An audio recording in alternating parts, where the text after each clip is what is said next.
그렇습니다. 주님, 우리가 아무리 많은 부흥을 경험하고 아무리 많은 서약을 하며 아무리 많은 결단과 예식을 치렀다 할지라도 우리는 연약합니다.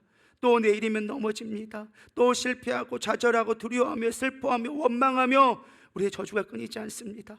하나님, 다시 느헤미야처럼 서게 하여 주시옵소서. 다시 일어서게 하여 주시옵소서. 예배가 회복되어지고 하나님, 우리 안에 정체성이 회복되어지며 우리 안에 세상과 담역하는 아버지, 세상과 손잡았던 그 모든 것들을 끊을 수 있는 믿음이 되게 하여 주시옵소서.